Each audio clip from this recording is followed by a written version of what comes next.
There's an emergency on the Pine Ridge Reservation in southwest South Dakota. Violent crimes are becoming all too common, and there are not enough officers to respond. KELOLAND's Lauren Solik and Dan Santella recently visited with the tribal president, the chief of police, and people on the reservation to hear their pleas for an emergency declaration. Oglala Sioux Tribe President Frank Starr comes out, declared a state of emergency in November, saying in his proclamation that it was because of a, quote, breakdown of law and order. The tribe has an ongoing lawsuit against the U.S. government seeking what it describes as adequate law enforcement.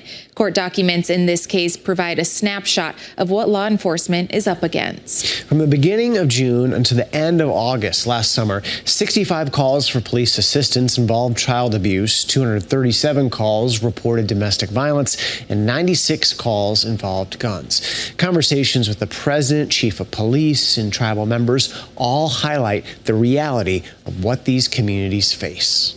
The reservation is massive, larger than Rhode Island and Delaware combined, and the Oglala Sioux Tribe's Department of Public Safety only has 33 patrol officers to cover it all. Tribal President Frank Starr comes out, says the reality of life on the Pine Ridge Reservation dictated the need for the state of emergency. Our situation was increasing as far as the crime, the violence, the drugs, the alcohol, everything's just snowballing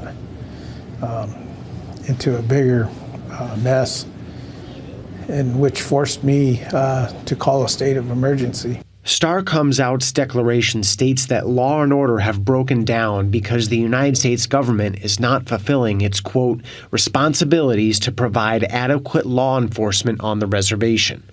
Tribal officials say the support they receive falls short. The formula the government uses to fund tribes, or I should say large tribes, it just doesn't work for us. We're not funded at the level that we should be. By the federal government? By the federal government. The government only gives us 40% of the need.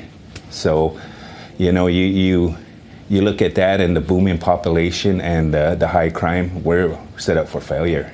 And it not only affects us, but it affects our tribal courts, our corrections, our prosecution. We can't keep up with the crime rate. The emergency declaration says Washington failing to advocate for money from Congress for tribal law enforcement is a factor in the reservation's high rates of alcoholism, suicide, murder, drug offenses, rape, and other crimes. The state of emergency has been a long time coming. The one thing about the state of emergency, at least you're bringing it to the forefront and saying, listen, you know, this violence is not good. Mm-hmm. We need to address it.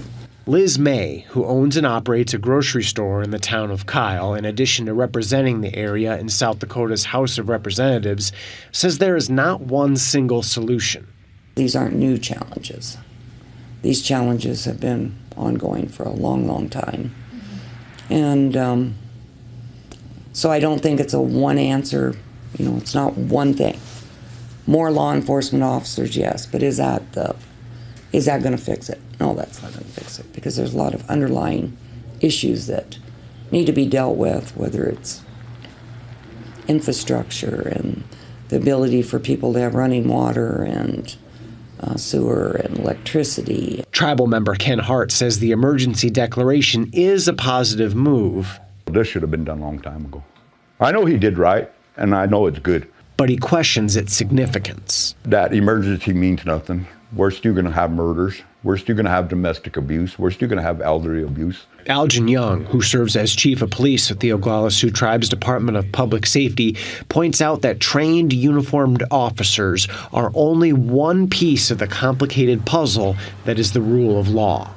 I would say not only that, but in order to make them successful, you have to have a functioning court. So right now we have maybe 3-4 prosecutors to handle the call volume that we have, and 7 or 8 judges. This was our second report in an 8-piece series we've titled Emergency and Hope on Pine Ridge. The third report airs tomorrow, when we'll look at safety on the reservation and hear how tribal members have done what they can to stay safe and survive.